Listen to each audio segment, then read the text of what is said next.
syukur kepada Allah Subhanahu wa taala karena telah memberikan rahmat, kesehatan dan keselamatan sehingga kita dapat berkumpul di ruang kelas ini. Adapun topik hari ini adalah pengimbasan diseminasi aksi nyata dalam menyebarkan pemahaman dan pengalaman penerapan budaya positif. Adapun rangkaian acara yang akan kita lewati adalah 1. Pembukaan, 2. Pembacaan doa oleh Pak Husaini SPD, 3. Sambutan Kepala Sekolah Pak Asnawi SPD, 4. Menyampaikan dan penyajian materi EKITA SPD, 5. Tanya jawab, 6. Penutup. Baiklah teman-teman, langsung kita mulai acara yang pertama adalah pembukaan. Marilah kita mengucapkan basmalah bersama-sama. Selanjutnya pembacaan doa oleh Bapak Husaini SPD. Waktu dan tempat saya persilakan.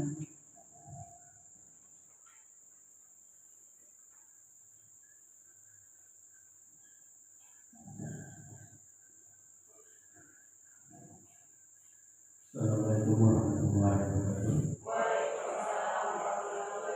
Bapak Ibu sekalian yang saya hormati, marilah kita menghadap Allah, meminta supaya apa yang kita laksanakan pada hari ini berjalan dengan lancar, tidak kurang satu apapun, dan tentu saja berjalan ibadah kepada Allah SWT. Ila dari Nabi Muhammad sallallahu alaihi wasallam wa ala alihi wa sahbihi wa sallam. Al-Fatihah. Alhamdulillah. Iya,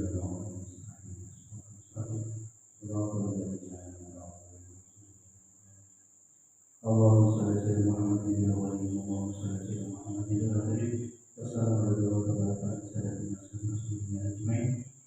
Allahumma ighfir lana dhunubana wa walidina wa nasibah wa jami'il mu'minina wal mu'minat wa muslimina wa muslimat al-ahya'i wa al-amwat. Rabbana hab lana min azwajina wa dhurriyyatina qurrata a'yun waj'alna lil muttaqina imama. Rabbana ighfir lana wa li ikhwanina alladhina sabaquna bil iman wa la taj'al fi qulubina ghillan lil mu'minina Rabbana atina fid dunya hasanatan wa fil akhirati hasanatan wa qina adzabannar. Wa sallallahu ala sayyidina Muhammadin wa ala alihi wasallam. Walhamdulillahi rabbil alamin. Wassalamualaikum warahmatullahi wabarakatuh.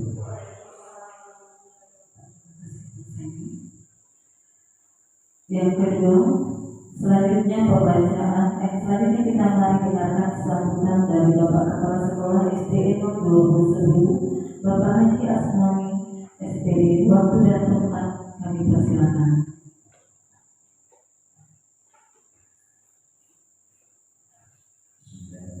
Assalamualaikum warahmatullahi wabarakatuh. Yang kami hormati rekan-rekan guru, dengan dua guru dan rekan guru sebagai tamu dari SD. Alhamdulillah kita pagi hari ini bisa berkumpul dan bertatap muka melaksanakan kegiatan oleh guru kota. Tujuannya sangat simpel, sangat jelas. Yang kedua, kita aturkan salawat kita kepada junjungan Nabi Muhammad sallallahu alaihi wasallam. Beliau kan sampai hari ini masih Bapak Ibu, harapan kami, harapan kita semua, setiap jenjang pendidikan yang sudah kita tempuh sampai saat ini perlu ada pengembangan diri. Artinya dari diri kita sendirilah yang mempunyai keinginan untuk mengembangkan. Salah satu yang perlu kita tekankan pada kali ini adalah kegiatan yang ada saat ini. Tujuannya adalah untuk bagaimana menularkan ilmu-ilmu yang sudah didapatkan oleh guru kontrak, sehingga kita yang sebagai guru-guru yang belum punya kesempatan seperti guru kontrak menjadi paham dan intinya seperti itu. Mudah-mudahan di dalam pelaksanaan ini kami selaku kepala sekolah maupun guru ini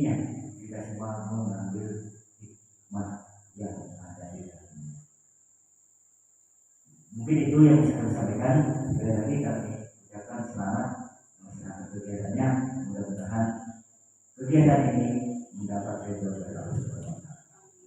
Terima kasih. Assalamualaikum warahmatullahi wabarakatuh.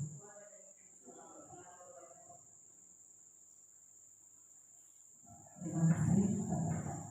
Selanjutnya adalah penyampaian dan penyajian materi. Saya persilakan kepada Bu Eka Yudita SPD untuk menyampaikan materi pengikhlasan diseminasi aksi nyata dalam penyebaran pemahaman dan pengalaman penerapan budaya positif. Waktu depan kami persilakan.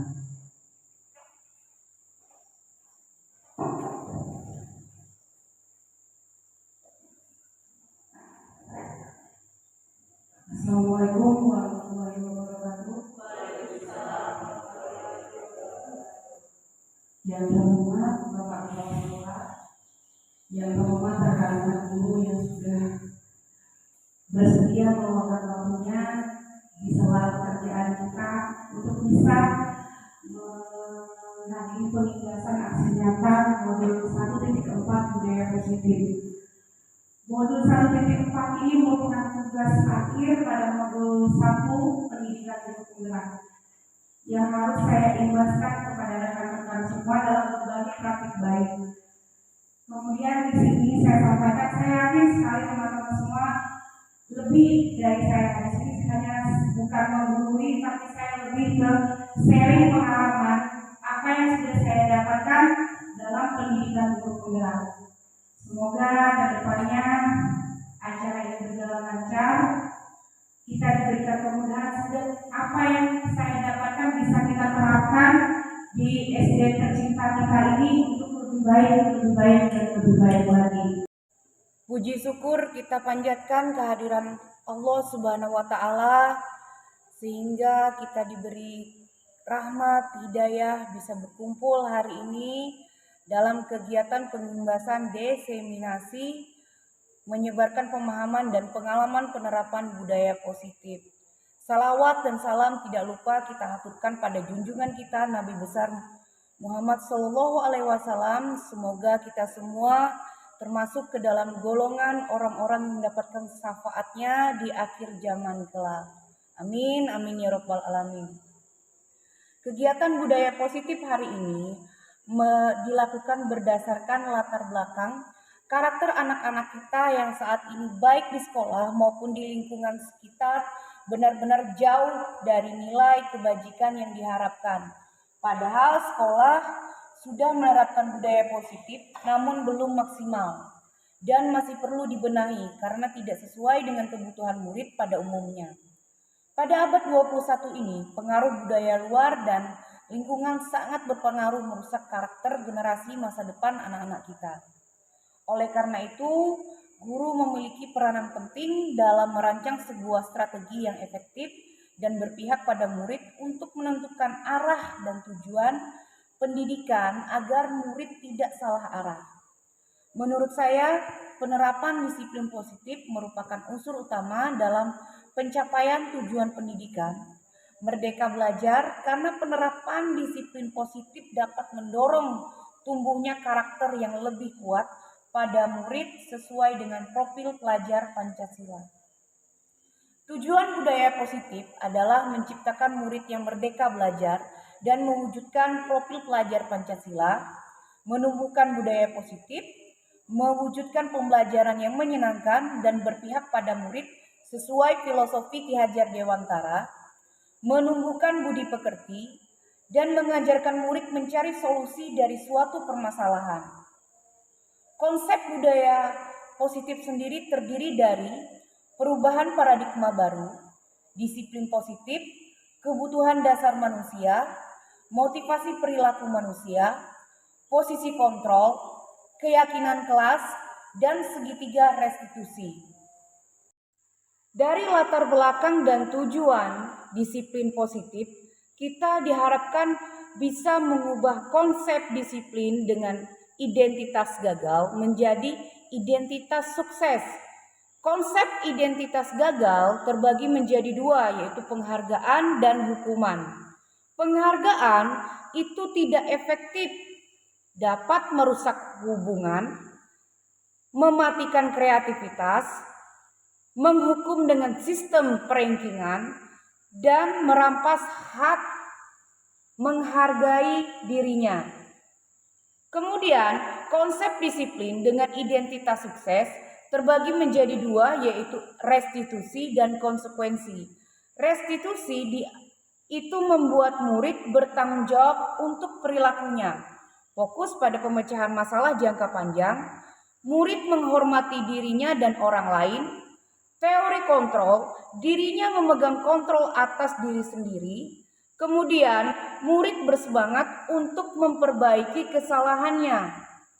Sedangkan disiplin positif dengan identitas selanjutnya, yaitu konsekuensi, itu penguatannya jangka pendek. Perlu monitoring berkelanjutan, stimulus respon, murid menghormati peraturan, dan murid kehilangan waktu untuk merenungi kesalahannya, tidak menyalahkan diri sendiri. Paradigma baru. Siswa belajar sesuai dengan kebutuhan dari tahap perkembangannya untuk mewujudkan profil pelajar Pancasila. Sebelumnya, kita ketahui bahwa Bapak Ibu bersama bahwa pembelajaran kita lakukan secara klasikal, dalam artian untuk mensamaratakan perbedaan dari seluruh siswa.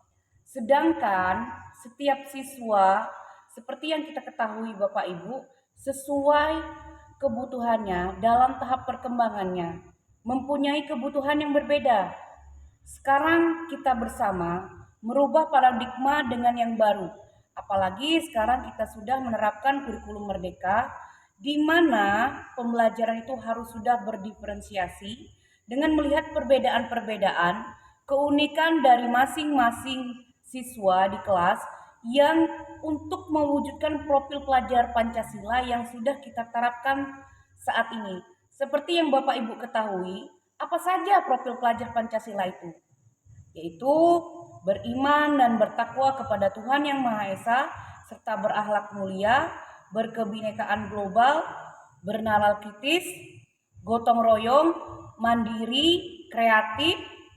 Untuk mewujudkan semua itu, kita perlu mewujudkannya sebagai implementasi, yaitu profil pelajar Pancasila. Paradigma pembelajaran kurikulum merdeka berpusat pada peserta didik, di mana peserta didik menjadi sentral pengembangan pembelajaran dan asesmen pendidikan.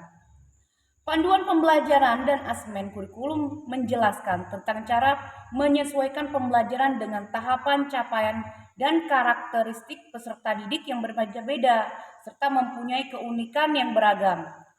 Hal ini penting bahwa untuk kita ketahui Bapak Ibu, saat melakukan pembelajaran, sesuai tahap capaian dan karakteristik peserta didik, tidak berarti pendidik harus menyusun beberapa modul ajar atau RPP untuk mengakomodasi kebutuhan belajar yang berbeda. Pendidik cukup menyusun satu modul ajar atau RPP dengan kegiatan pembelajaran yang dilengkapi petunjuk penyesuaian terhadap keduanya. Semua itu dilakukan karena kita menyadari bahwa murid itu, peserta didik itu mempunyai karakteristik keunikan yang berbeda-beda. Pembelajaran paradigma baru berpusat pada murid. Karena itu pembelajaran ini disesuaikan dengan tahapan capaian karakteristik peserta didik. Lalu, apa peran pendidik saat melakukan penyesuaian pembelajaran kurikulum merdeka? Secara umum, perannya adalah kurikulum merdeka atau pembelajaran dengan paradigma baru yang berpusat pada peserta didik. Artinya, pendidik menyesuaikan pembelajaran dengan tahap pencapaian pembelajaran dan menyadari karakteristik peserta didik yang berbeda-beda, mempunyai keunikan yang berbeda pula. Ruang lingkup dan strategi penyesuaian pembelajaran sebagai berikut. Mari, materi pembelajaran. Ruang lingkup materi pembelajaran adalah apa yang akan kita ajarkan kepada peserta didik di dalam kelas, atau apa yang akan dipelajari oleh peserta didik di kelas. Tujuannya untuk memfasilitasi pembelajaran bagi peserta didik yang memiliki kesiapan minat, dan tingkat kompetensi yang berbeda sesuai dengan karakteristik keunikan mereka yang berbeda pula. Strategi yang bisa kita lakukan sebagai pendidik, kita mengidentifikasi kesiapan belajar, minat, dan tingkat penguasaan kompetensi peserta didik dengan melakukan asesmen diagnosis, menyesuaikan lingkup materi yang akan dipelajari oleh peserta didik berdasarkan kesiapan, minat, dan tingkat penguasaan kompetensi peserta didik. Kemudian merancang strategi bagaimana lingkup materi dipelajari oleh peserta didik. Contoh penerapan paradigma baru yaitu penyesuaian ruang lingkup pembelajaran berdasarkan hasil asesmen peserta didik. Contohnya sebagai berikut. Belum siap. Peserta didik yang belum menguasai kompetensi prasyarat atau belum siap untuk belajar di suatu lingkup materi, caranya yaitu memberikan kesempatan untuk mempelajari kompetensi pada tingkat yang lebih rendah atau dengan cakupan lingkup materi yang lebih sederhana. Siap. Peserta didik yang sudah siap belajar, caranya memberikan kesempatan untuk mempelajari seluruh lingkup materi dengan penugasan yang sesuai tentunya Bapak Ibu. Penguasaan tinggi. Peserta didik yang memiliki tingkat penguasaan yang tinggi meminta untuk menyelesaikan tugas dengan tingkat kesulitan yang lebih tinggi atau menantang bagi mereka. Kebutuhan dasar manusia. Bapak Ibu, kehidupan manusia seperti yang saya pelajari di modul 1.2 guru penggerak tentang 5 kebutuhan dasar manusia adalah perjalanan yang penuh warna dan kompleksitas. Dalam perjalanan ini ada 5 kebutuhan dasar yang harus dipenuhi untuk memastikan kesejahteraan dan pertumbuhan yang sehat. Kebutuhan ini adalah fondasi bagi setiap individu untuk mencapai potensi sepenuhnya dan menjalani hidup yang bermakna. Mari kita telaah lebih detail mengenai kelima kebutuhan dasar manusia ini.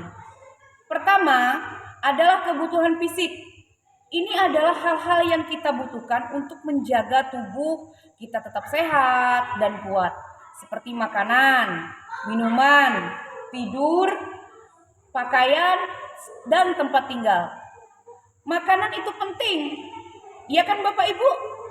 Iya, itu yang memberi kita energi. Air juga penting, supaya kita tidak haus. Tidur adalah waktu untuk istirahat, dan pakaian melindungi kita dari cuaca yang dingin. Tempat tinggal memberikan kita tempat yang nyaman untuk tinggal dan tidur. Keamanan juga masuk dalam kebutuhan fisik supaya kita merasa aman. Kedua, kebutuhan kasih sayang. Kebutuhan kasih sayang ini berarti kita butuh perasaan dicintai dan diterima oleh orang-orang di sekitar kita. Orang tua memberi kita perhatian dan kasih sayang. Keluarga dan teman-teman juga memberikan kita cinta dan dukungan. Ini membuat kita merasa bahagia dan aman. Ketiga, ada kebutuhan atas penghargaan. Ini berarti kita ingin merasa dihargai dan diakui atas apa yang kita lakukan. Misalnya ketika kita melakukan sesuatu yang baik, kita senang mendengar pujian dari orang lain. Juga ketika kita mendapat penghargaan atau kesempatan untuk menunjukkan kemampuan kita, itu membuat kita merasa bangga dan percaya diri.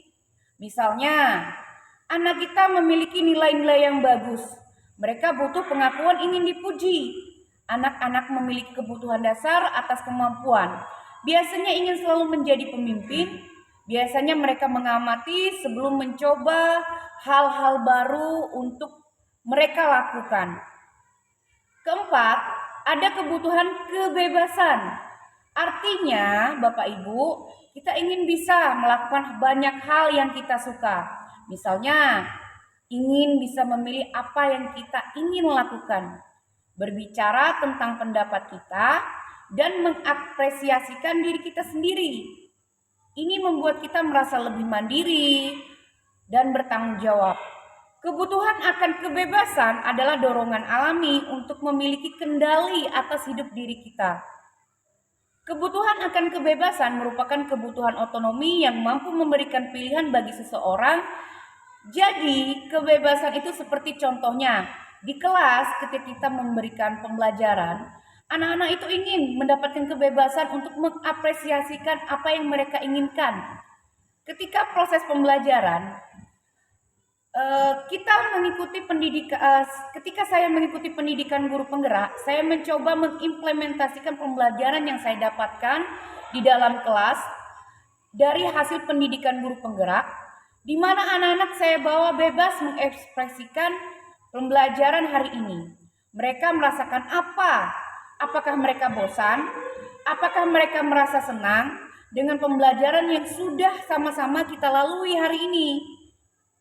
Ini mencakup hak untuk memilih, kemampuan untuk membuat keputusan yang mempengaruhi hidup kita sendiri, adalah hak dasar yang harus dihormati oleh setiap orang. Hak untuk berpendapat, kemampuan untuk berbicara, kemudian menyatakan pandangan kita adalah elemen penting dalam kebebasan berpendapat. Selanjutnya untuk mengekspresikan diri.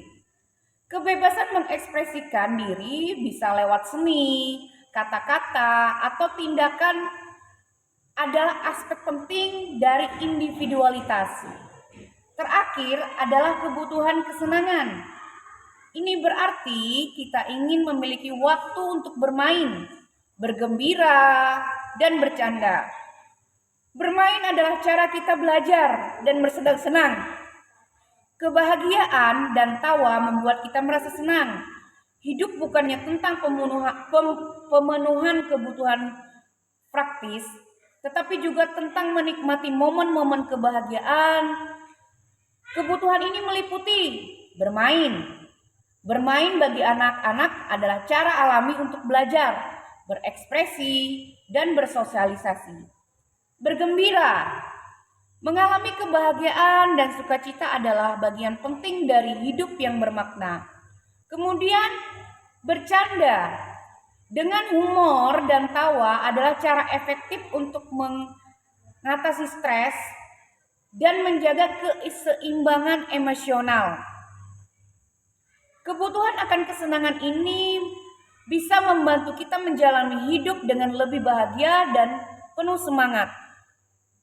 Kebutuhan dasar kesenangan adalah kebutuhan mendapatkan kesenangan, seperti anak ketika bermain mereka merasa senang, tertawa bersama teman-temannya. Kegiatan di dalam kelas kita coba untuk menerapkan bagaimana anak didik kita itu merasa senang dengan pembelajaran yang telah kita terapkan, sehingga apa yang kita sampaikan bisa diterima dengan perasaan senang oleh anak-anak. Pentingnya memenuhi kebutuhan dasar ini adalah agar kita bisa hidup dengan baik dan bahagia. Orang tua, keluarga, dan teman-teman kita membantu memenuhi beberapa dari kebutuhan ini. Bapak Ibu sekalian, mereka memberi kita makanan. Orang tua memberi anak makanan, kasih sayang, penghargaan, dan waktu untuk anak-anak bermain.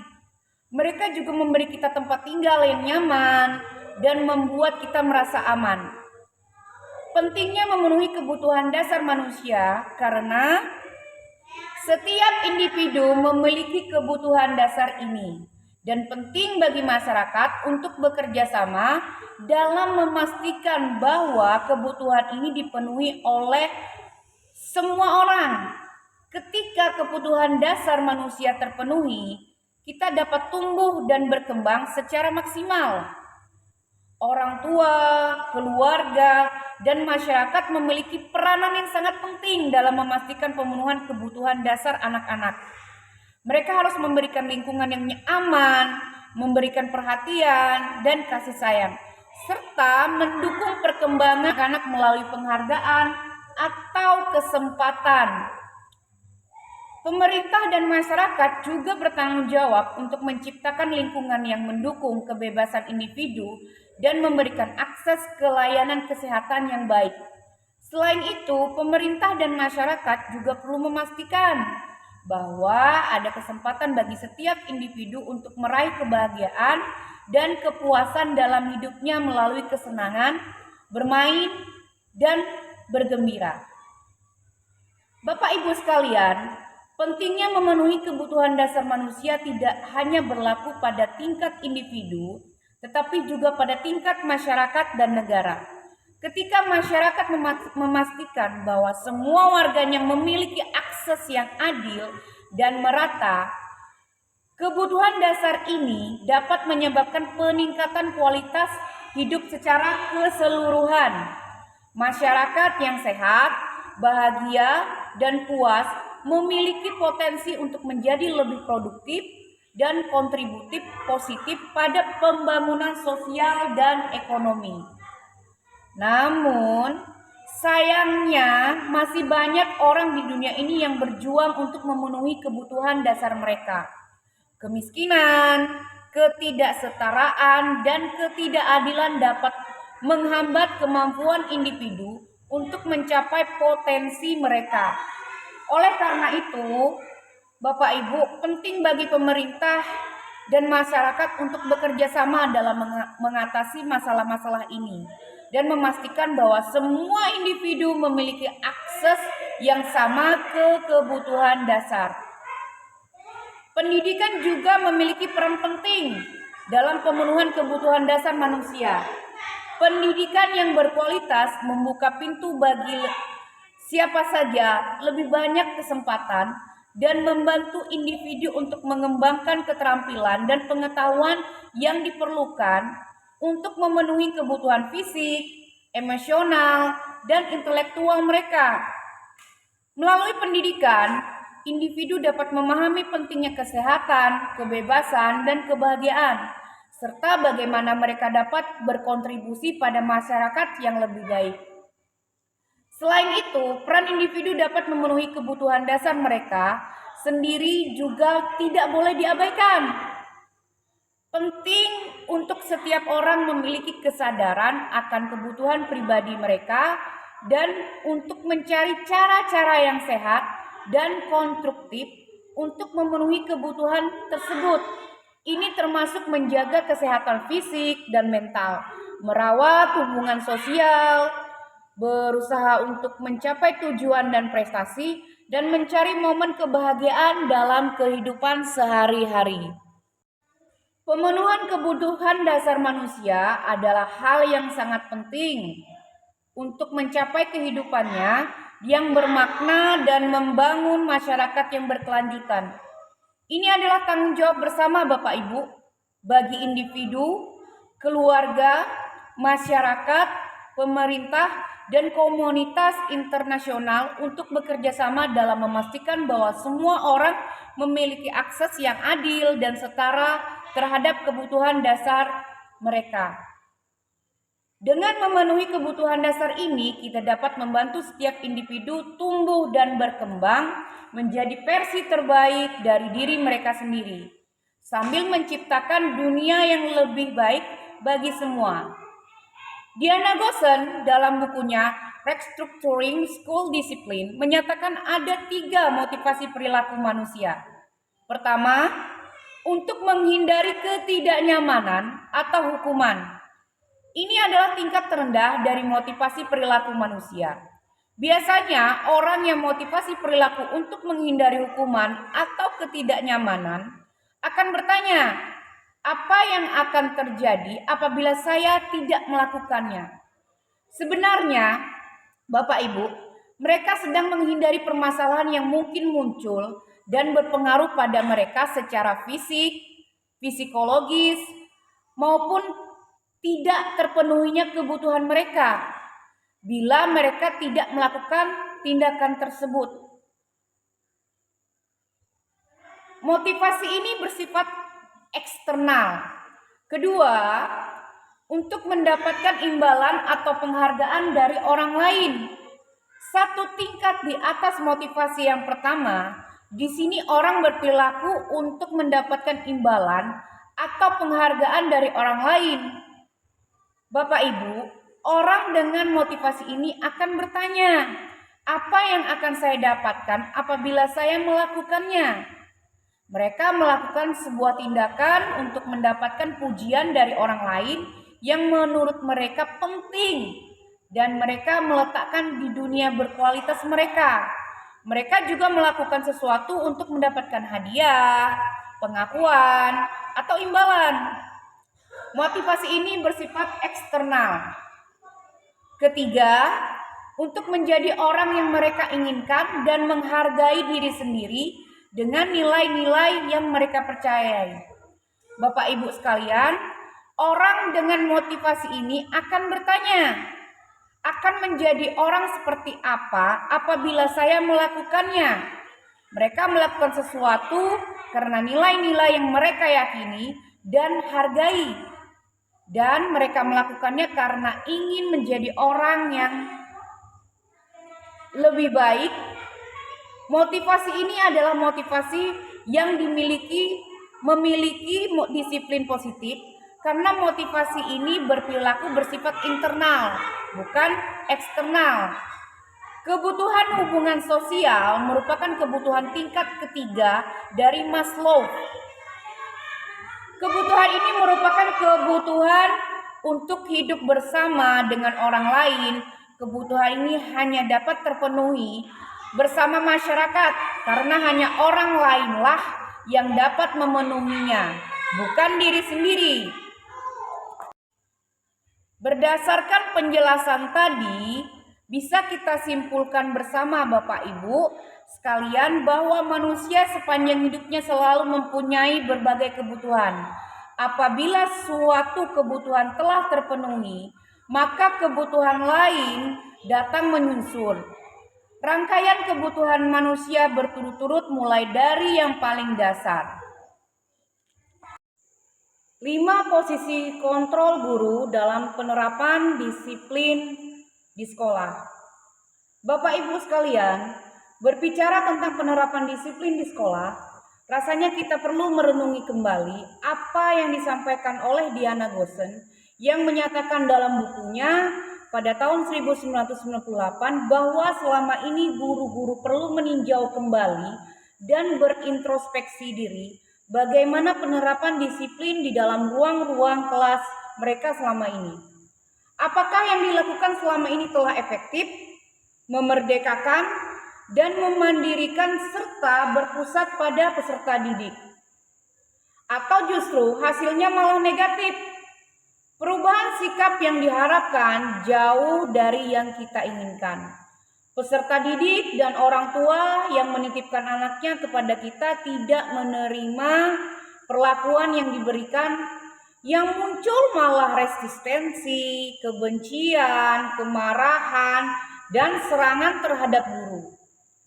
Atas dasar peristiwa tersebut, di bawah ini Diana Gosen memaparkan 5 posisi kontrol dalam penerapan disiplin di sekolah yang umumnya terjadi.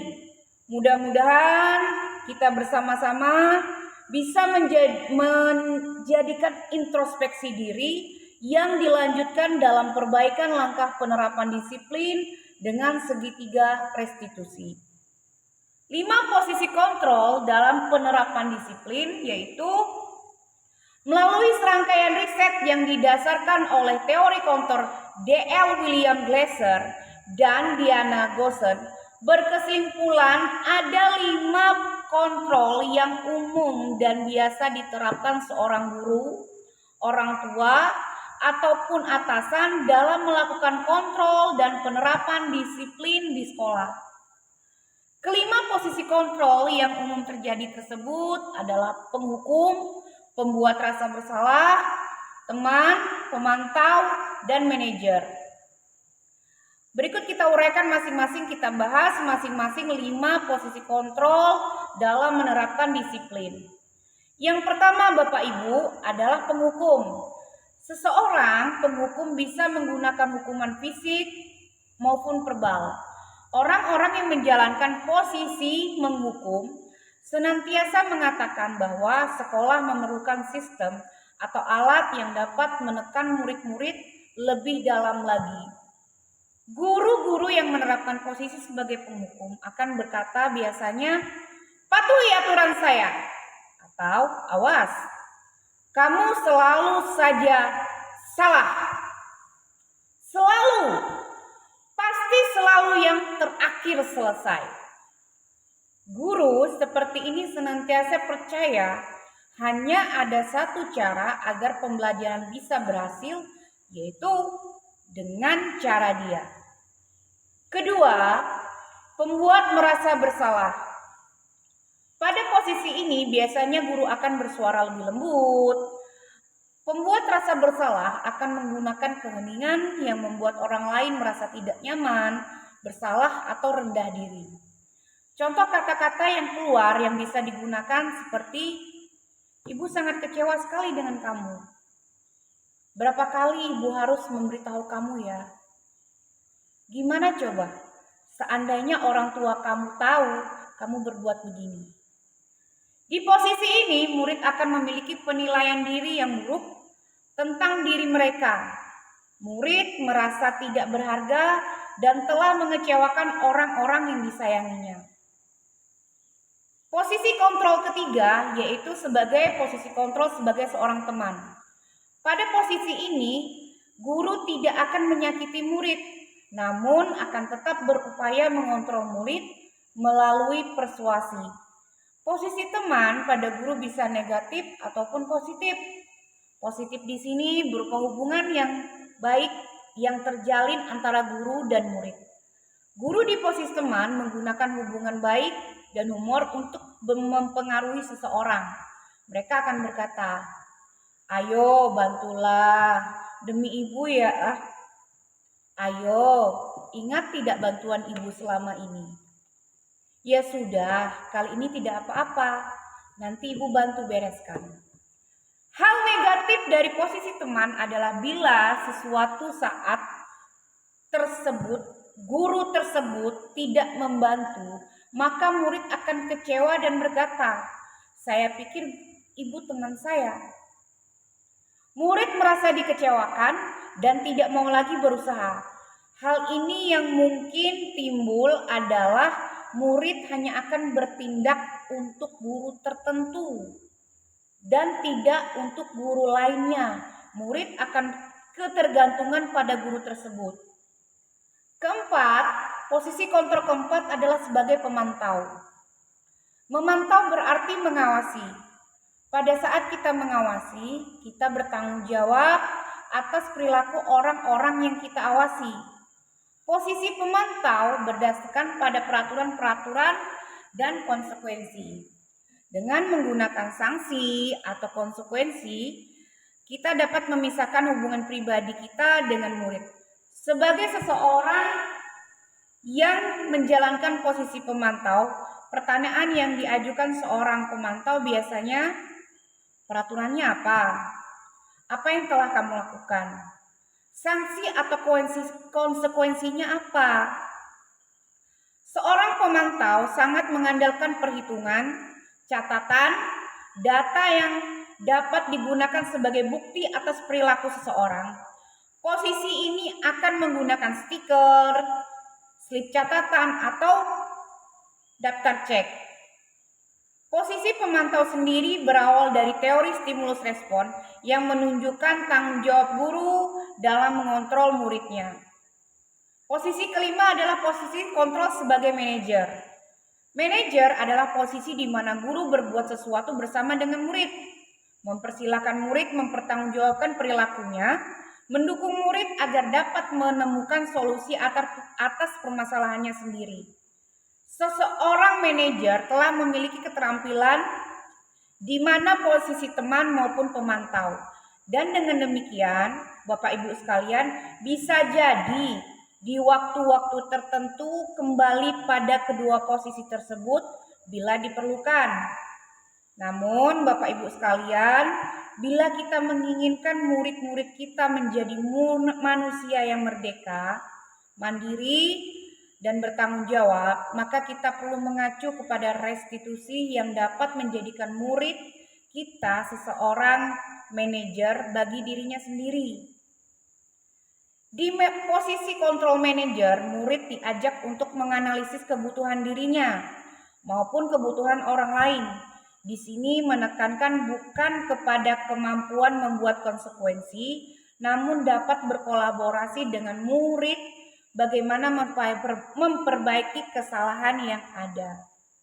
Seorang manajer akan berkata, apa yang kita yakini? Apakah kamu meyakininya? Jika kamu meyakininya, apakah kamu bersedia memperbaikinya? Jika kamu memperbaiki ini, hal ini menunjukkan apa tentang kamu? Kemudian apa rencana kamu untuk memperbaiki hal ini? Tugas seorang manajer bukan hanya untuk mengatur perilaku seseorang. Kita membimbing murid untuk dapat mengatur dirinya. Bapak Ibu sekalian, seorang manajer bukannya memisahkan murid dari kelompoknya, tapi mengembalikan murid tersebut ke kelompoknya dengan lebih baik dan kuat. Bisa jadi dalam praktek penerapan disiplin sehari-hari, kita akan kembali ke posisi teman atau pemantau.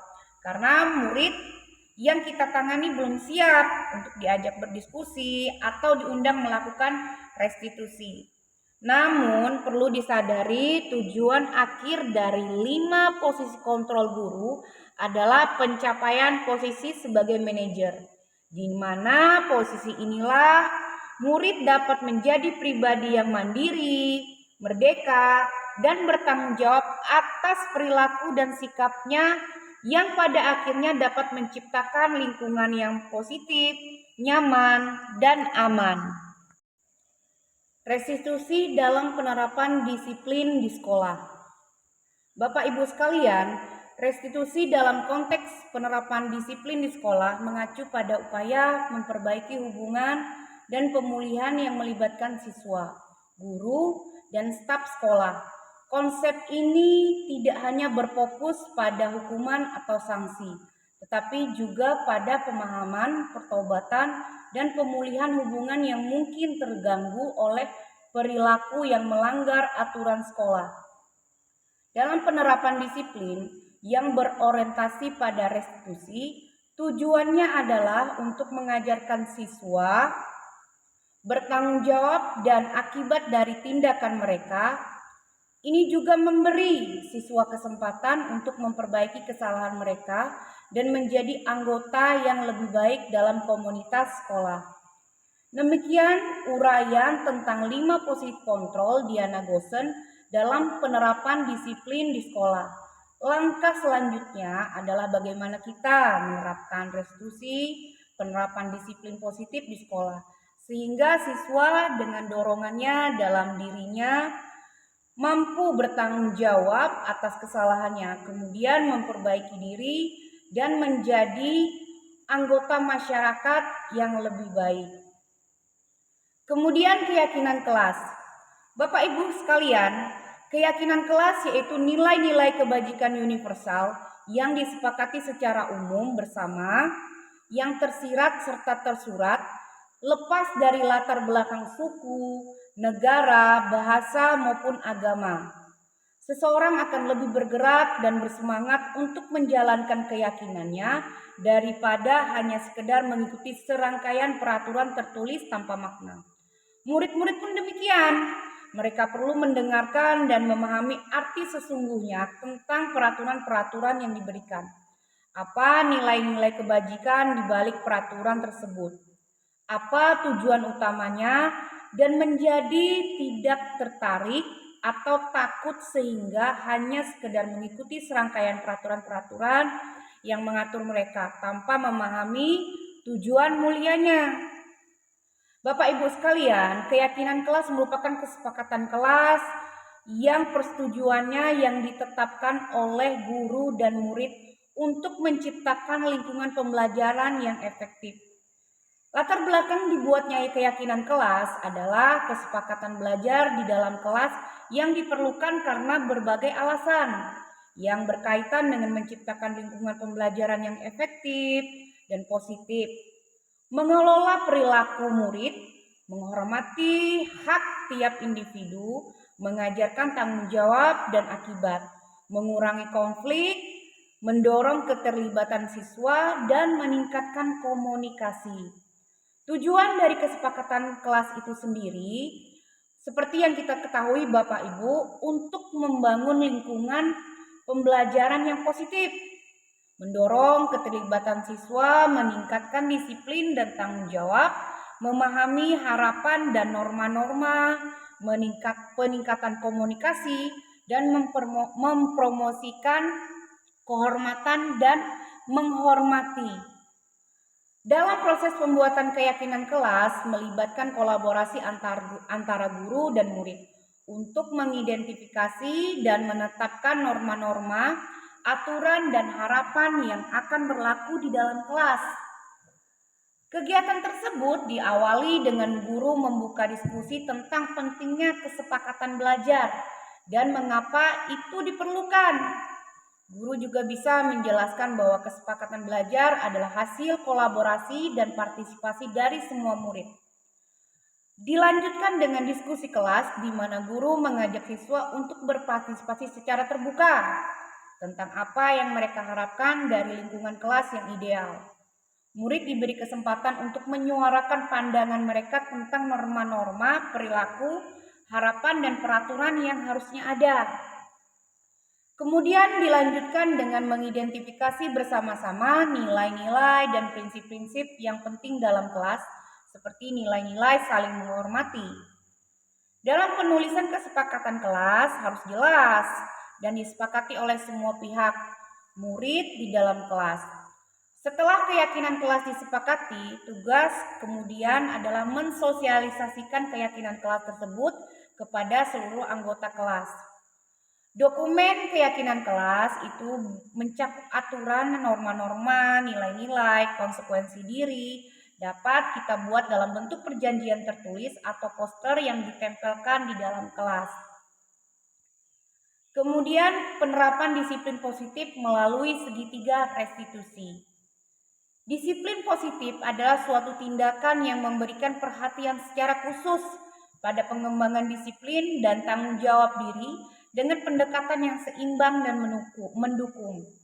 Bapak Ibu sekalian, konsep disiplin positif ini menggabungkan elemen ketegasan dengan penghargaan terhadap pertumbuhan pribadi, kesejahteraan emosional, dan motivasi internal, sehingga diharapkan lahir peserta didik yang merdeka. Disiplin positif dan segitiga restitusi kita mulai dengan tujuan disiplin, makna disiplin, segitiga restitusi. Jika tidak memiliki motivasi internal, maka diperlukan bantuan pihak luar, motivasi eksternal untuk mendisiplinkan diri kita. Bapak Ibu sekalian, disiplin positif selaras dengan apa yang ditanamkan oleh Bapak Ki Hajar Dewantara bahwa disiplin diri diperlukan dalam menciptakan murid yang merdeka. Disiplin positif mampu membuat seseorang menggali kekuatan atau potensinya untuk suatu tujuan yang bermakna. Disiplin diri merupakan kemampuan mengontrol diri, menjalankan tugas, mematuhi aturan dan bertanggung jawab dengan konsisten, serta penguasaan diri sehingga dapat memilih serta menentukan sikap yang mengacu pada nilai yang kita hargai bersama. Disiplin diri memiliki nilai yang tinggi dalam berbagai aspek kehidupan, baik dalam hal pendidikan, pekerjaan, kesehatan, maupun hubungan sosial. Oleh karena itu, penting bagi setiap individu untuk mengembangkan dan menjaga disiplin diri agar dapat meraih kesuksesan yang lebih besar dalam hidupnya. Tujuan disiplin sendiri yaitu Bapak Ibu untuk menanamkan motivasi pada peserta didik kita, yaitu untuk menjadi orang yang mereka inginkan dan menghargai diri sendiri dengan nilai-nilai yang mereka percayai. Ketika peserta didik kita memiliki motivasi tersebut, mereka telah memiliki motivasi intrinsik yang berdampak jangka panjang. Motivasi yang tidak akan terpengaruh pada adanya hukuman atau hadiah. Mereka akan tetap berperilaku baik berdasarkan nilai-nilai kebajikan karena mereka ingin menjadi orang yang menjunjung tinggi nilai-nilai yang mereka hargai atau mencapai sesuatu dalam hidup mereka dengan tujuan yang mulia. Makna disiplin.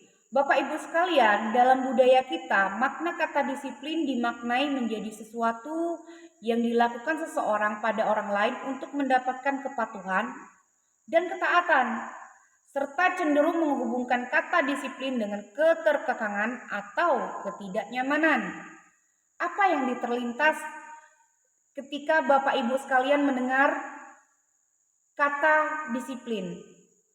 Kebanyakan orang akan mengasosiasikan kata disiplin dengan tata tertib, teratur, dan ketaatan pada peraturan. Kata disiplin juga sering dihubungkan dengan punishment, sehingga itu sungguh berbeda karena belajar tentang disiplin positif tidak harus dengan hukuman. Hukuman seyogyanya menjadi alternatif terakhir bila perlu tidak digunakan sama sekali. Bapak pendidikan kita, Ki Hajar Dewantara, menyatakan bahwa di mana ada kemerdekaan, di situ harus ada disiplin yang kuat. Sungguh pun disiplin itu bersifat self-disiplin, yaitu kita sendiri yang mewajibkan kita dengan sekeras-kerasnya, tetapi itu sama saja. Sebab jikalau kita tidak cakap melakukan self-disiplin, wajiblah penguasaan lain mendisiplinkan diri kita. Dan peraturan demikianlah itu harus ada di dalam suasana yang merdeka. Ki Hajar Dewantara, Pemikiran Konsepsi Keteladanan Sikap Merdeka, cetakan kelima, 2073, halaman 470. Segitiga restitusi. Bapak Ibu sekalian, dalam dunia pendidikan kita dapat melakukan disiplin diri kepada peserta didik melalui segitiga restitusi. Jika peserta didik tersebut melakukan pelanggaran keyakinan dan kesepakatan kelas yang kita buat bersama. Jika murid melakukan pelanggaran, apakah langkah kita? Siapa yang mengingatkan? Apakah mereka kita beri hukuman atau kita maafkan saja? Contohnya, ketika melakukan olahraga, terdapat siswa yang tidak mengenakan pakaian olahraga.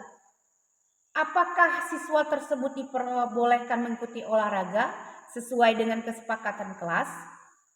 Selama ini kita langsung memaafkan dan membiarkan mereka melanjutkan olahraga atau diomeli yang membuat mereka tidak nyaman. Perhatian kita lebih cenderung pada kesalahan yang dilakukan daripada mencari cara bagi mereka untuk memperbaiki diri.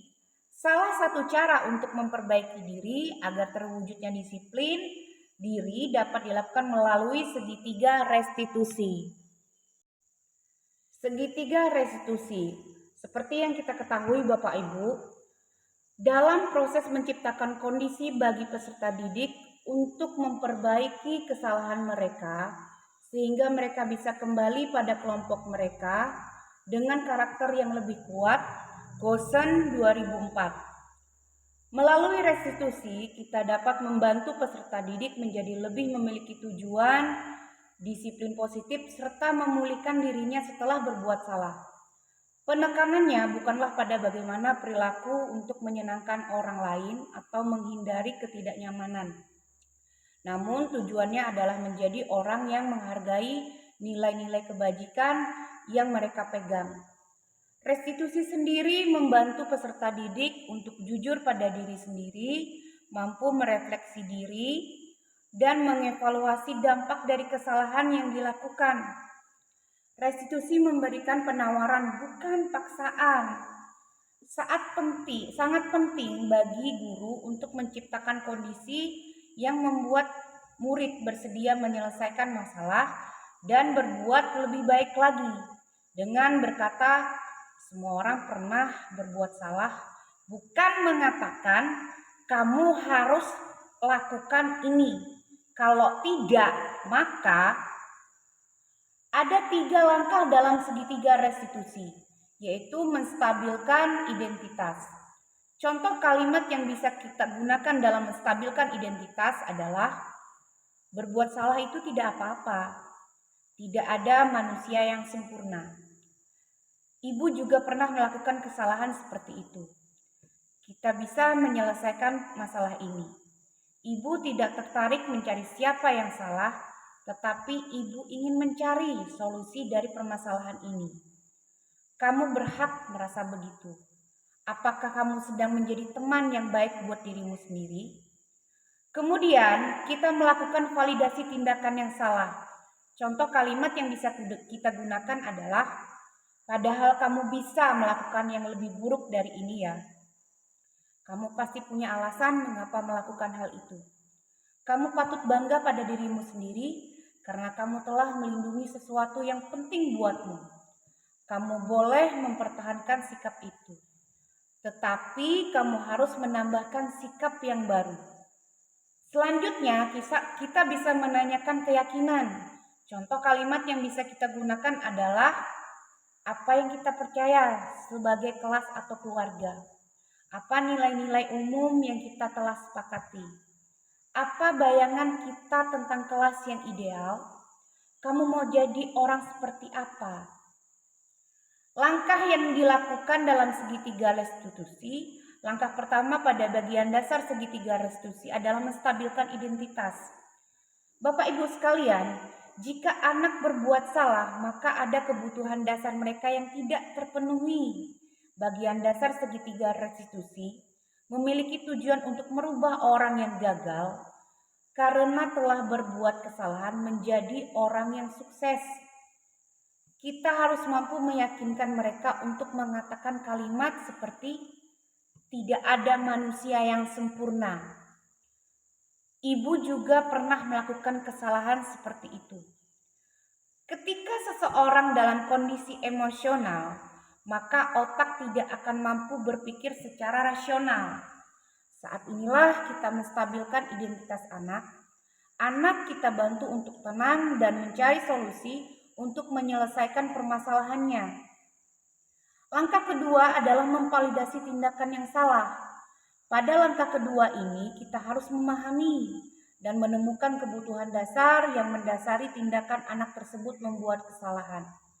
Menurut teori kontrol, semua tindakan manusia, entah itu baik atau buruk, pasti memiliki maksud dan tujuan tertentu. Sebagai guru, Bapak Ibu sekalian, ketika kita menolak anak yang berbuat salah, dia akan tetap dalam masalah. Yang diperlukan adalah kita memahami alasan mengapa mereka melakukan hal tersebut, sehingga anak merasa untuk dipahami. Langkah ketiga dalam segitiga restitusi adalah menanyakan keyakinan. Teori kontrol menyatakan bahwa kita pada dasarnya termotivasi secara internal. Ketika langkah 1 dan 2 sukses dilakukan, maka Bapak Ibu sekalian, anak akan siap untuk dihubungkan dengan nilai-nilai yang dipercaya dan berpindah menjadi orang yang diinginkan. Penting menanyakan kepada anak didik kita tentang kehidupan ke depan yang dia inginkan seperti apa. Ketika mereka sudah menemukan gambaran masa depannya, guru dapat membantu mereka untuk tetap fokus pada gambarannya. Melalui segitiga restitusi, Bapak Ibu sekalian, kita dapat mewujudkan mereka menjadi murid yang merdeka. Mereka mampu menyelesaikan masalah dengan motivasi internal dan bertanggung jawab terhadap pilihannya. Bapak Ibu sekalian, ketika kemarin membuat keyakinan kelas, kesepakatan kelas, saya di awal pembelajaran, di awal tahun baru sudah membuat keyakinan kelas, kesepakatan kelas, guna membangun lingkungan pembelajaran yang positif, mendorong keterlibatan siswa, meningkatkan disiplin dan tanggung jawab, memahami harapan dan norma-norma, meningkatkan komunikasi saya dan murid, dan mempromosikan kehormatan dan rasa menghormati sesama anggota, baik itu guru ataupun dengan peserta didik dengan sesama temannya. Silakan disaksikan, semoga apa yang saya lakukan ini bermanfaat untuk teman-teman Bapak Ibu sekalian. Assalamualaikum warahmatullahi wabarakatuh. Bagaimana kabar anak ibu hari ini? Baik.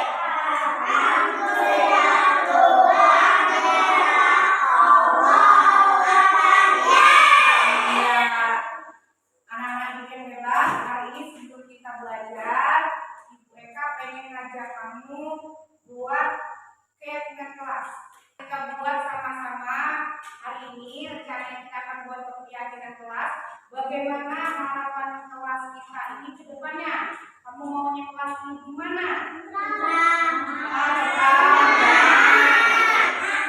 Iya, semua itu coba kita wujudkan dengan cara membuat keyakinan kelas, kesepakatan kelas. Di mana keyakinan kelas itu sendiri merupakan salah satu budaya positif yang bisa kita terapkan dalam membangun budaya positif di sekolah, khususnya kelas kita, kelas keluarga cinta ini. Kemudian dengan membuat keyakinan di kelas, kita berusaha untuk berperilaku di mana apa yang kita lakukan di dalam kelas dapat menentukan terciptanya sebuah lingkungan kelas yang nyaman, aman. Apa tadi Hasan? Oke. Nah, bagaimana kita membuat keyakinan kelas? Nanti Bu Eka akan membagikan post-it. Silakan ditulis.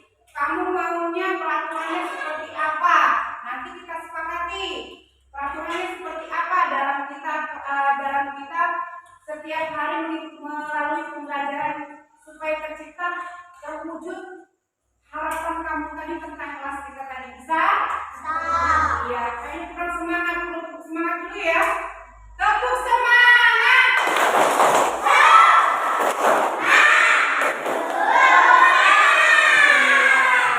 Ini Bu bagikan ya.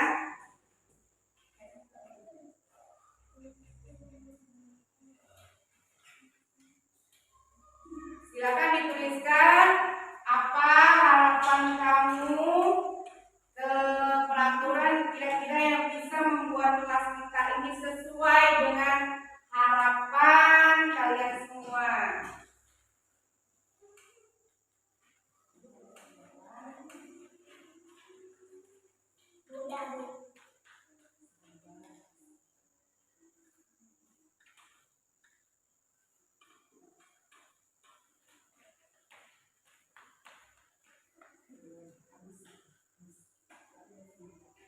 Silakan dituliskan ya. Kalau sudah, boleh ditempelkan di papan tulis. Jangan lagi ketika sok.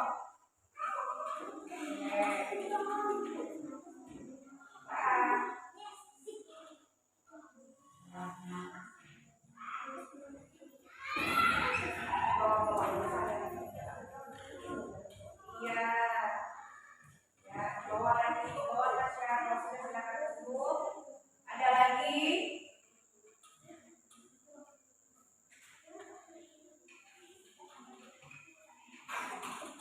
Ayo, Anissa, Ambar, silakan. Hidayah. Ya.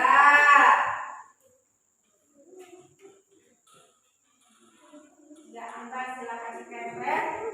Terima kasih. Anissa.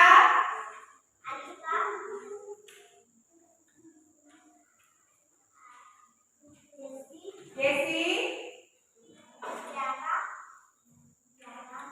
Ya, pelan-pelan aja ya.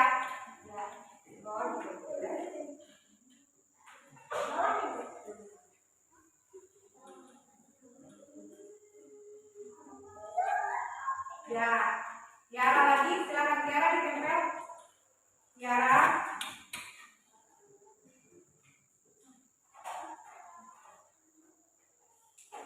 Silakan ditempel.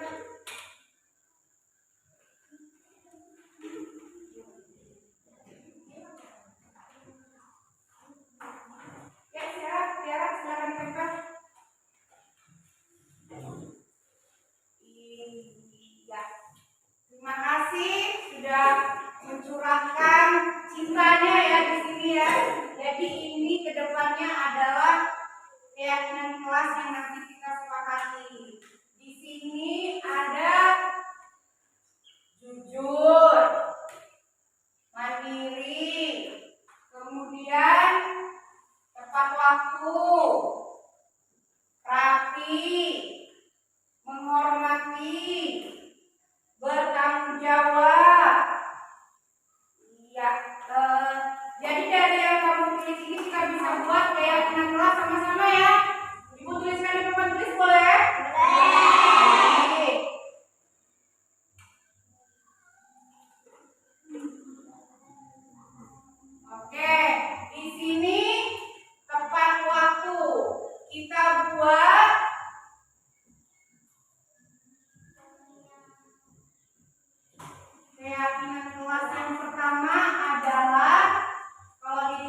Kemudian ada lagi di situ rapi. Rapi maksudnya pakaiannya ya? Berarti kalau berpakaian rapi dan sesuai jadwal boleh?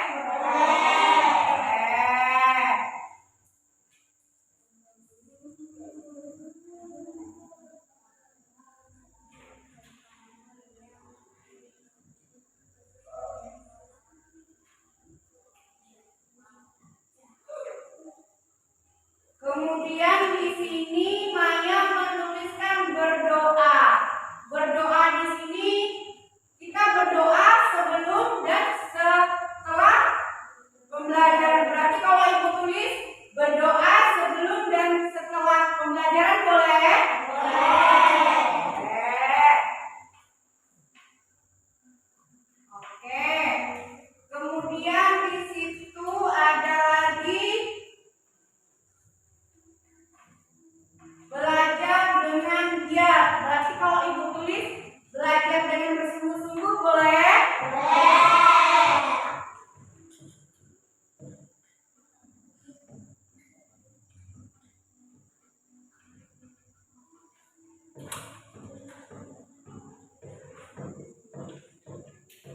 Kemudian ada lagi yang menulis itu mengerjakan tugas.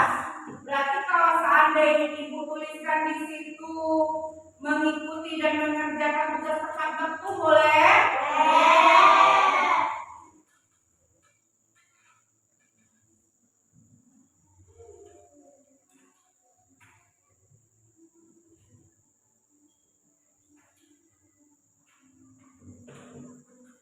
Kemudian di situ ada yang nulis jujur dan mandiri. Kalau ibu tulis jujur dan mandiri boleh? Siapa? Oh, Riko yang nulis jujur dan mandiri. Luar biasa.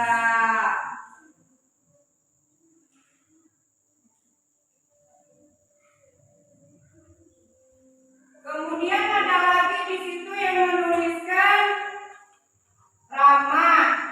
Alif menuliskan ramah. Jadi kalau ibu tuliskan misalnya bersikap baik, ramah dan santun boleh Alif?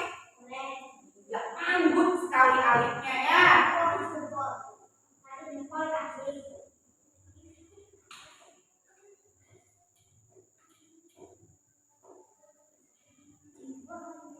Kemudian banyak sudah 7 poin ya. Kemudian ada yang menulis di situ saling menghormati. Siapa ini yang menulis saling menghormati? Si Noval menulis saling menghormati. Jadi kalau ibu tulis saling menghormati dan bekerja sama boleh Pak? Boleh. Boleh.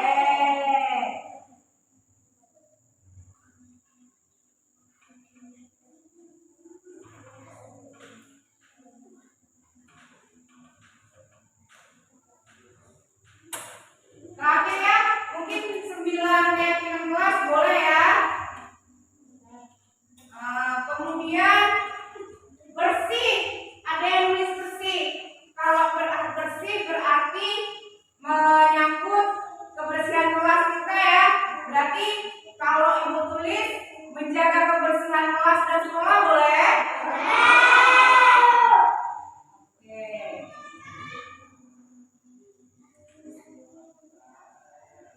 Oke, nah dari yang kamu tulis ini tercipta ada 9 keyakinan kelas. Nah, keyakinan yang kamu tuliskan ini tadi nggak cuma boleh hanya jadi tulisan aja. Kamu semua, ibu juga harus mentaati keyakinan yang kita buat ini. Jangan cuma jadi pajangan. Bisa? Kenapa ibu bilang begitu? Kan kamu tadi punya harapan. Harapan supaya kelas itu tenang, damai. Apalagi? Aman. Iya, betul sekali. Nah, cara kita menciptakan kelas sesuai harapan kamu tadi salah satu ini. Dengan berdisiplin positif membuat keyakinan kelas atau kesepakatan kelas. Kira-kira dari 9 ini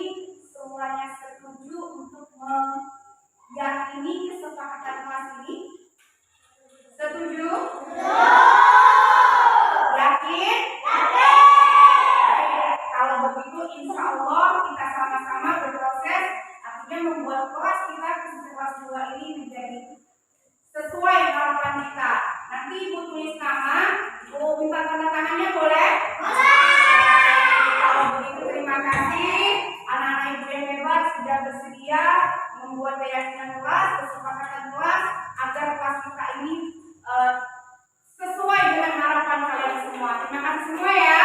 Tepuk tangan untuk kita semua hari ini.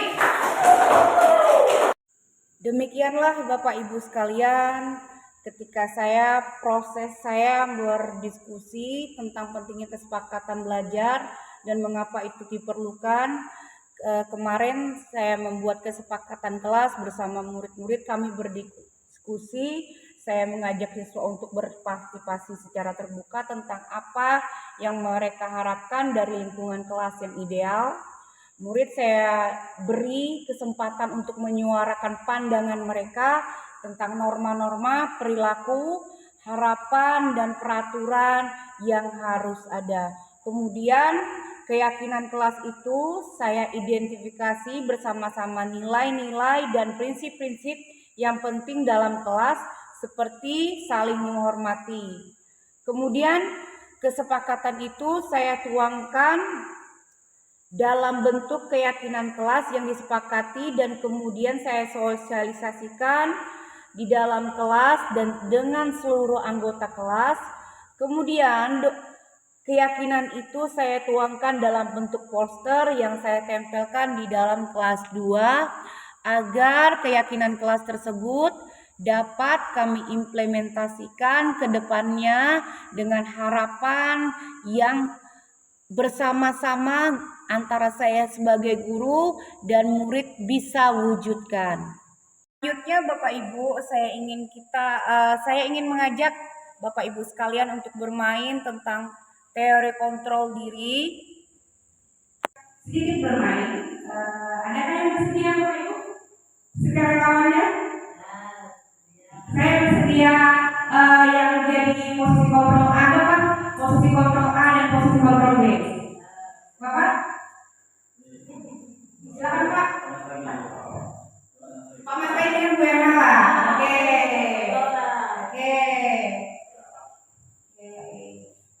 Bu Erna, silakan tuliskan hal terpenting dalam hidupnya di sini. Paling penting. Hidup di sini sebagai guru. Ya. Berapa kata? Yang paling penting menurut Bu Erna apa?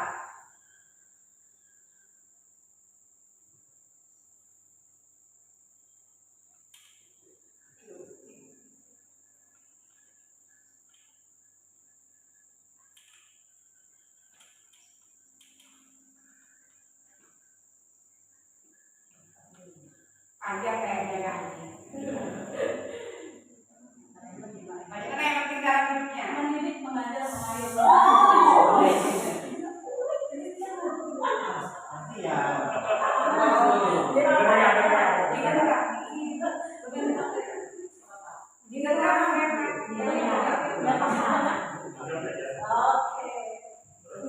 Oke, silakan digenggam. Sekarang posisi Pak Kasani sini sedikit Pak, silau Pak. Jadi Bapak rayu boleh, ancam boleh,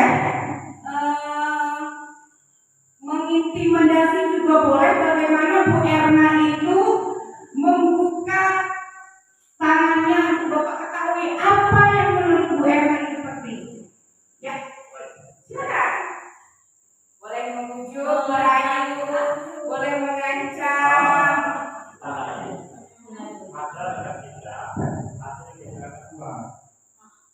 Jadi di antara yang lain itu ada yang mengeliru, katanya ibu simpan di kantong, tapi kantong nggak ada, mungkin di tangan gitu.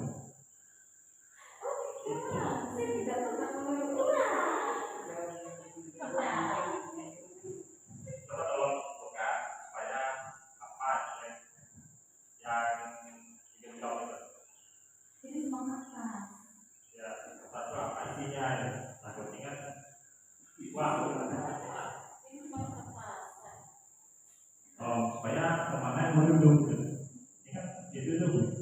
Bagaimana tadi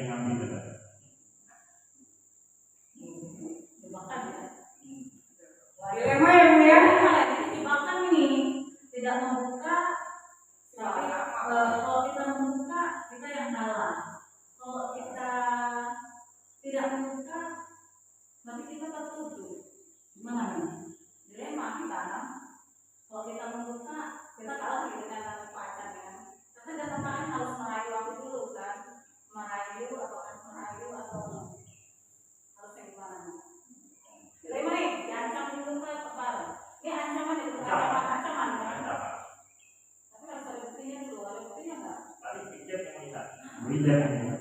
Katakan biasa ya. Ayo bijak. Jadi panggil saya Pak.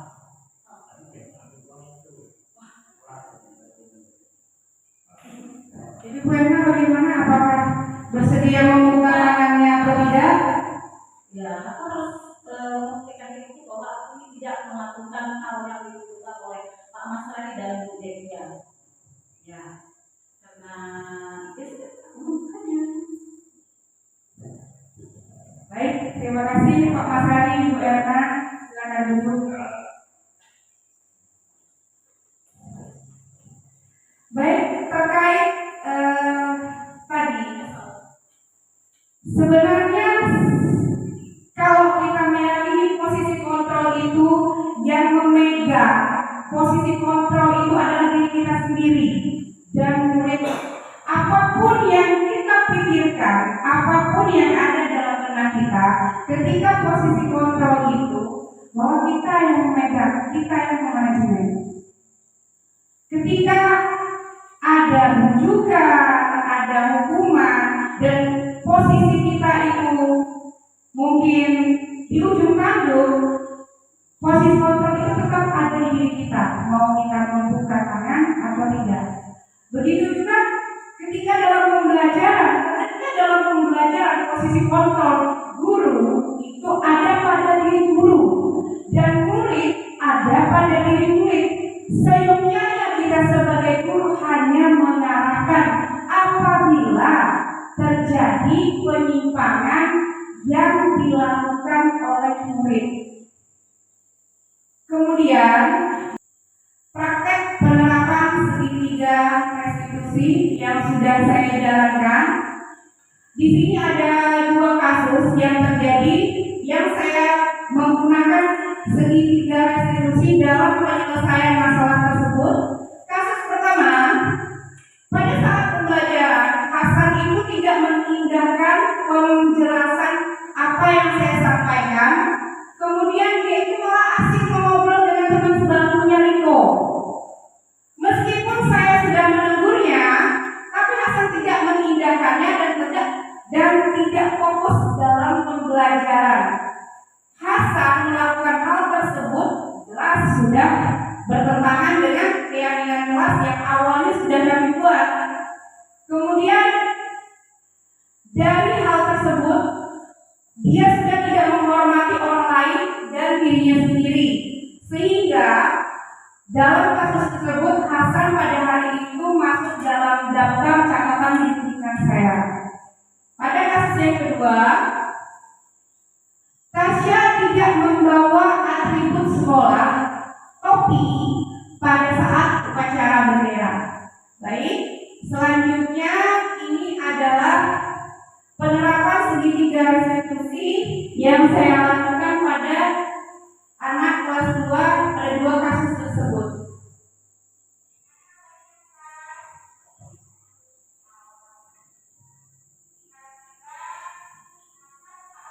Bagaimana kabarnya Hasan? Alhamdulillah.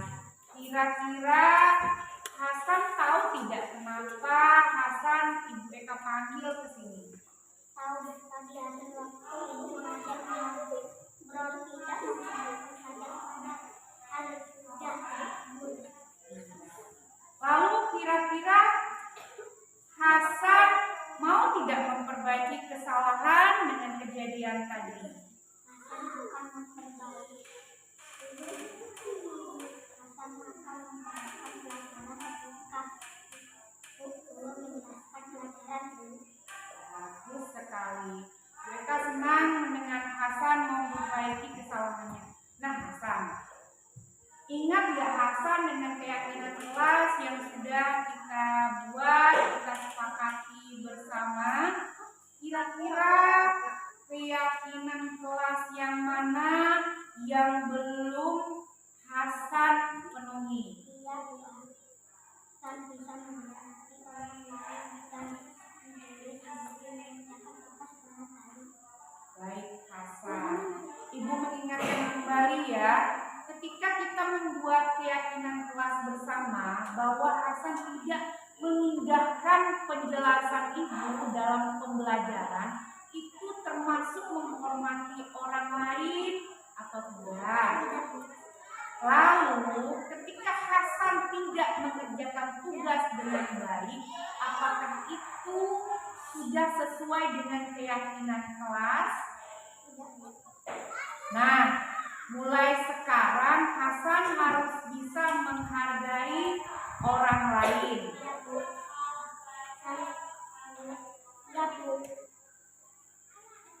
Mulai kapan kira-kira Hasan mau belajar menghargai orang lain? Luar biasa. Bagus sekali Hasan ya. Kita memang manusia itu bisa berbuat salah. Ibu juga pernah berbuat salah, tapi kita harus memperbaikinya bagaimana ke depannya kita itu jadi lebih baik. Iya. Hasan mau berubah? Betul? Iya. Sekarang Hasan boleh istirahat ya.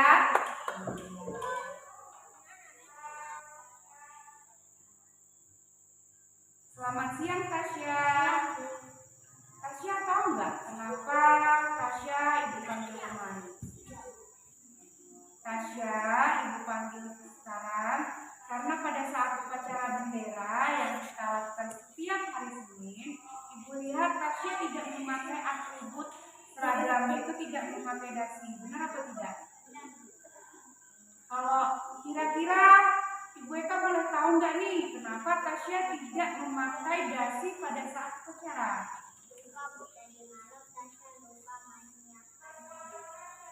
Itu perbuatan yang bagus atau tidak? Perbuatan Tasya tadi lupa memakai dasi sudah melanggar keyakinan kelas yang kita sepakati kemarin. Kira-kira keyakinan kelas apa yang sudah tidak Tasya laksanakan?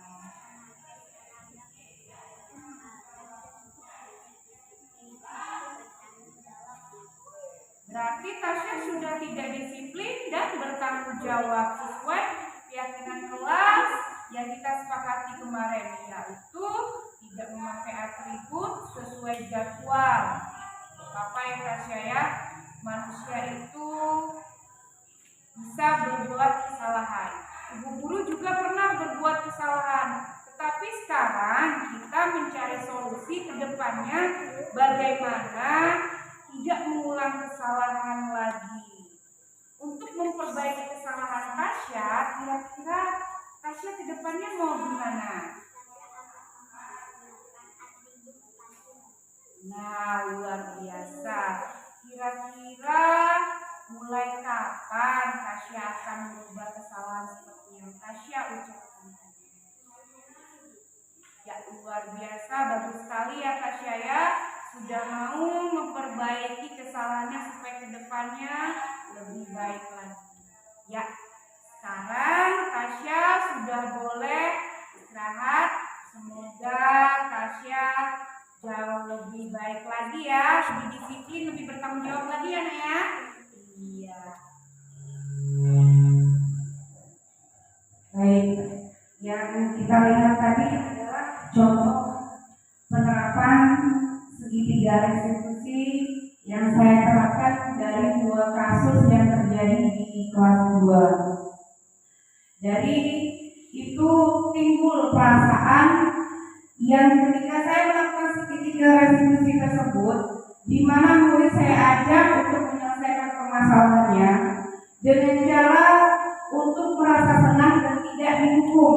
Dalam kegiatan segitiga restitusi saya tidak menghukum anak, tetapi saya mengajak anak menemukan solusi dengan saya memancing sesuai dengan keyakinan yang saya sepakati bersama.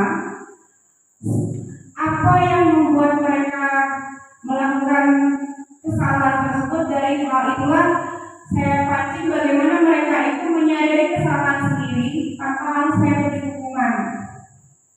Standar pendidikan nasional dalam rangka menciptakan lingkungan yang positif, maka warga sekolah dan pemangku kepentingan perlu saling mendukung, menghayati, menerapkan nilai-nilai kebajikan yang telah disepakati bersama untuk dapat menerapkan tujuan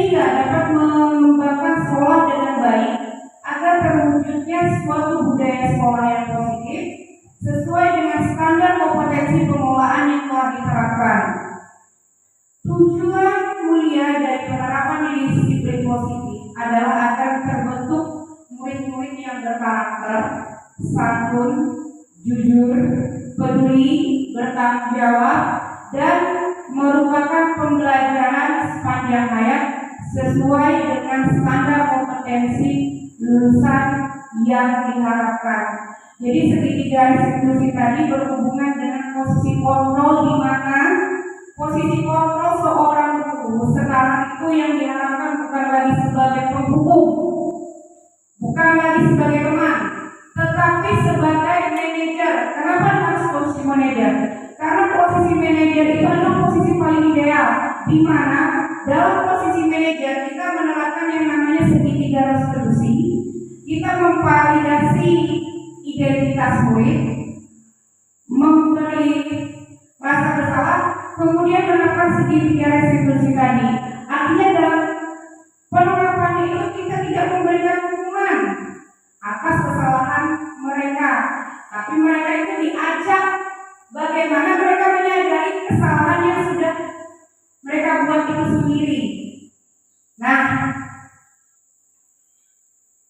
mari belajar bersama, berkolaborasi, dan saling mendukung untuk mewujudkan budaya positif di sekolah, khususnya sekolah kita SDN nomor 20 Street Cinta. Kemudian muncul di benak saya suatu pertanyaan, kira-kira bersediakah Bapak Ibu sekalian untuk mewujudkan sekolah kita SDN 20 ini dengan memiliki budaya positif yang kedepannya akan menghasilkan karakter-karakter murid yang lebih baik? Alhamdulillah. Dari itu mari sama-sama kita berproses, sama-sama kita menuju lingkungan sekolah yang memiliki budaya positif. Terima kasih. Demikian apa yang saya paparkan dari hasil pendidikan guru penggerak modul 1, pengibasan budaya positif, menyebarkan pemahaman dan pengalaman penerapan budaya positif. Saya akhiri. Assalamualaikum warahmatullahi wabarakatuh.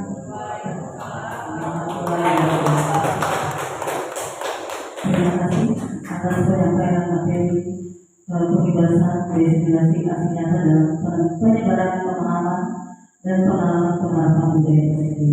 Mungkin acara selanjutnya tanya jawab. Mungkin di antara teman-teman ada yang bertanya tentang tadi topik dari asli nyata budaya kita. Ayo.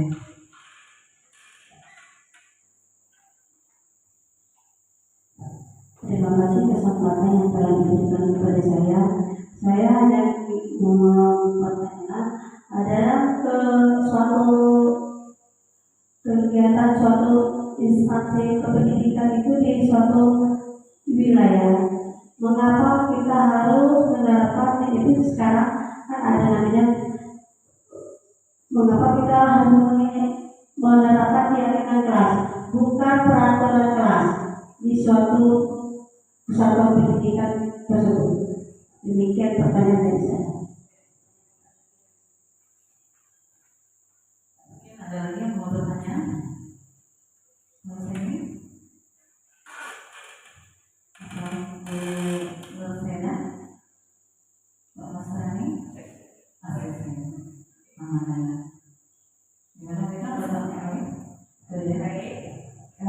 Terima kasih Bu Nana sudah bertanya, mengapa harus keyakinan kelas bukan peraturan kelas? Contoh saja, ketika kita memakai helm itu peraturan kan? Kalau kita memakai helm berarti kita sudah mematuhi peraturan.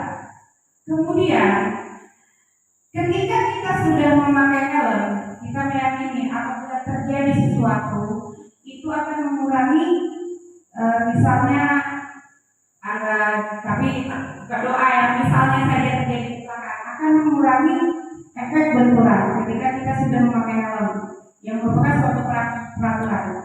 Seperti itu juga keyakinan kelas. Ketika kita menerapkan keyakinan kelas, kita meyakini bahwa apa yang kita terapkan itu bisa menghasilkan sesuatu yang lebih baik. ketimbang peraturan, karena peraturan itu basicnya seperti yang saya sampaikan tadi, ketika ada suatu peraturan di situ akan ada sebuah hukuman. Sedangkan di sini kita sudah bahas tadi bahwa kita mengharapkan bisa menerapkan segitiga restitusi di mana anak itu tidak diberikan hukuman tetapi menyadari kesalahan yang sudah mereka perbuat. Mungkin itu saja Bu Nana.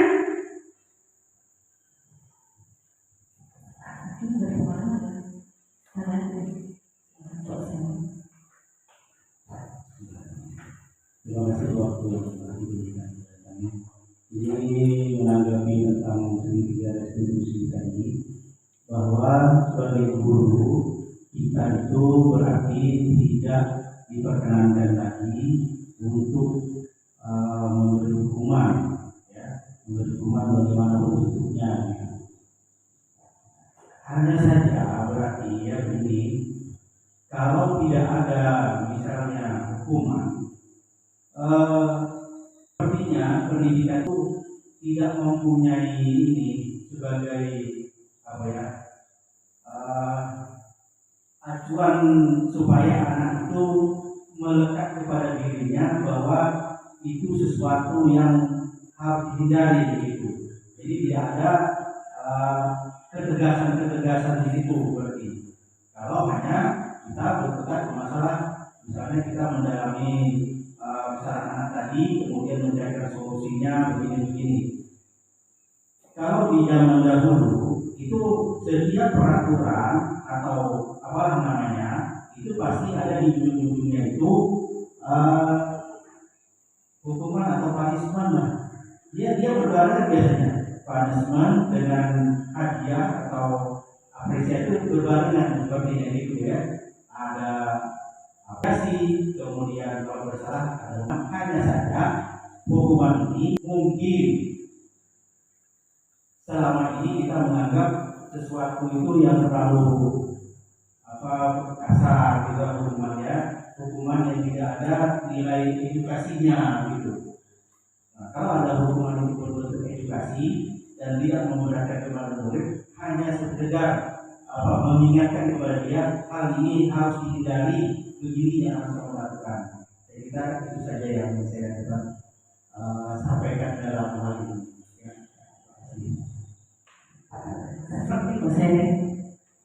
Sepertinya ini saran Pak ya, bukan pertanyaan Pak ya. Ya Pak ya. Masukan baik.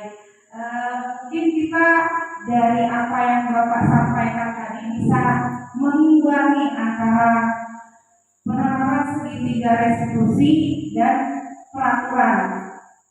Ketika ada mungkin kejadian yang lebih urgent, kita bisa di sekolah pasti ada peraturan, tidak mungkin di sekolah itu tidak ada peraturan. Kita bisa menerapkan, artinya ketika suatu kejadian itu memang mengharuskan peraturan itu dilanggar, kita bisa menerapkan peraturan itu dengan konsekuensi hukuman.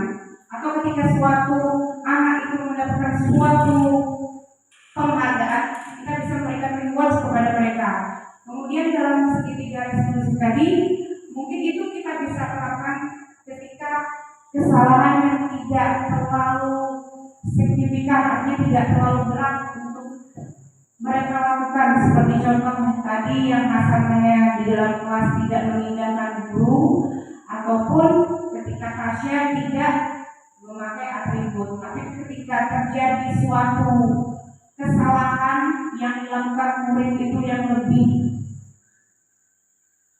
fatal, tetap mungkin bisa menjadi seorang posisi kontrol penghukum. Mungkin itu saja dari saya. Terima kasih Pak Usaini saran masukannya, juga teman-teman. Buat saya lebih kritikan itu untuk refleksi saya lebih baik lagi ke depannya. Terima kasih. Terima kasih atas penjelasannya dan masukannya dari Pak Usaini. Mungkin ada yang bertanya lagi?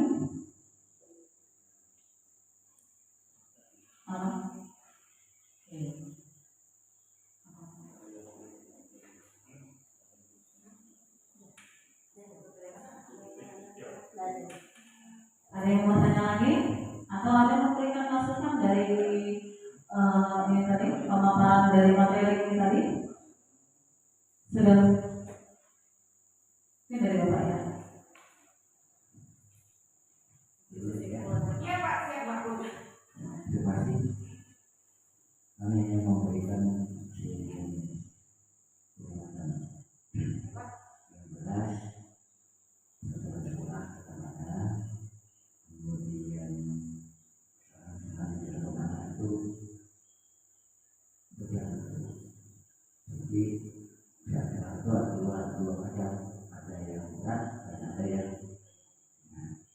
berat ini mau tidak mau diselesaikan dengan cara peraturan yang ada di sekolah. Nah, yang ringan ini kayak yang diskusi tadi, itulah polanya di mana caranya guru merayu anak itu sebagai sadar dengan kelapaan.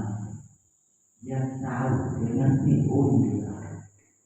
Kalau gurunya tidak memberikan gambaran yang sebenarnya, ya bu, anaknya itu ya tetap terlena.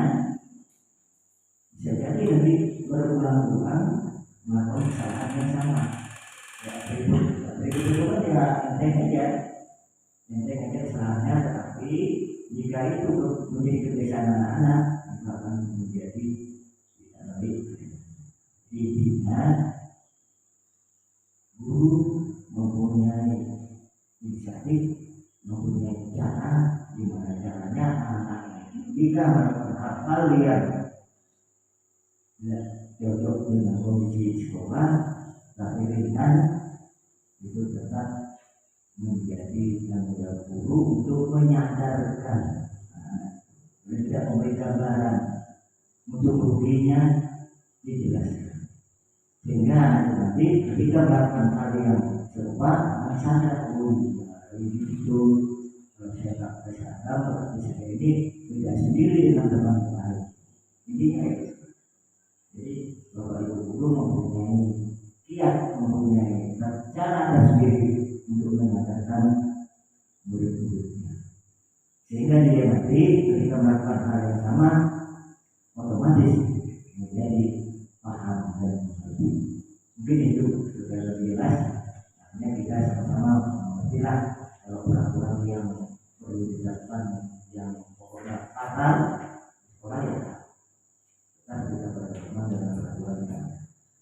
Tapi kalau yang ringan ya tidak menjaga PR, kemudian sering terlambat, itu tugasnya guru untuk menyadarkan anak. Intinya itu. Terima kasih. Terima kasih.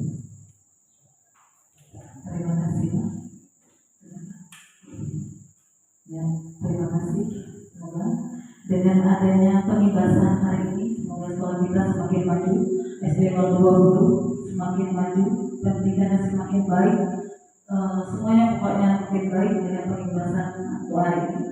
Mungkin demikian penyampaian dari materi kita pada hari ini. Mari kita mengucapkan alhamdulillah.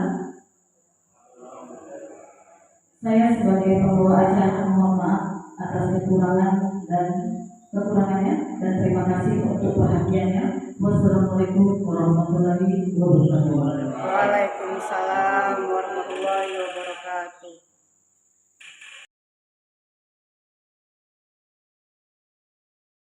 Assalamualaikum warahmatullahi wabarakatuh. Perkenalkan, saya Erna Surlina. Saya di SD 020 sebagai guru kelas 4. Terima kasih kepada Ibu Eka yang telah melakukan pengimbasan, desiminasi, dan penerapan budaya positif pada hari ini. Menurut saya pengimbasan materi guru penggerak ini sangat bagus sekali. Materi-materi seperti teori motivasi, keyakinan kelas, dan segitiga institusi bisa saya pahami, terutama tentang penerapan segitiga restitusi dalam penyelesaian masalah yang dihadapi murid. Menurut saya sangat menarik karena restitusi menyelesaikan masalah dengan lengkap. Terima kasih atas penjelasannya. Semoga saya dapat melaksanakan apa yang menjadi budaya positif di kelas maupun di sekolah. Sekian, terima kasih. Wassalamualaikum warahmatullahi wabarakatuh. Assalamualaikum warahmatullahi wabarakatuh.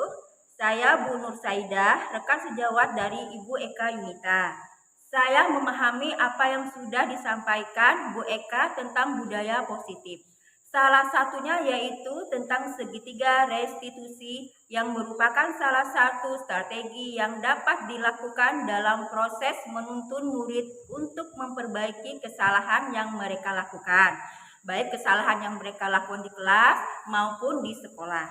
Dengan penerapan segitiga restitusi tersebut, diharapkan siswa memiliki karakter yang kuat dan mampu memperbaiki kesalahan yang telah dilakukannya. Nah, dalam hal ini, sebagai calon guru penggerak, Bu Eka sudah sangat mampu dalam menerapkan segitiga restitusi yang diawali dengan membuat keyakinan kelas dan disepakati bersama yang ditandatangani seluruh anggota kelasnya. Dengan penerapan segitiga restitusi tersebut, mampu meningkatkan motivasi murid untuk menjadi lebih baik, yang motivasi tersebut muncul dari dalam diri bukan karena faktor mendapatkan imbalan. Mungkin demikian yang bisa saya sampaikan. Semoga penerapan budaya positif bisa menjadi bagian dari perubahan untuk diri saya dan warga sekolah pada umumnya. Wassalamualaikum warahmatullahi wabarakatuh. Assalamualaikum warahmatullahi wabarakatuh. Perkenalkan, saya Nana SPD, rekan guru dari SDN 00810. Mengikuti sosialisasi budaya positif yang disampaikan oleh Ibu Eka tadi, saya merasa sangat senang karena memperoleh informasi dan wawasan mengenai konsep serta penerapan budaya positif di sekolah. Serta saya juga memahami pemikiran-pemikiran filosofi pendidikan Ki Hajar Dewantara dan juga materi budaya positif di sekolah. Terima kasih Bu Eka telah memperkenankan memberikan sosialisasi dan berbagai wawasan kepada kami. Semoga kedepannya ilmu yang saya dapatkan ini bisa dipraktekkan di kelas maupun di sekolah kita agar kedepannya dapat diimplementasikan. Wassalamualaikum warahmatullahi wabarakatuh.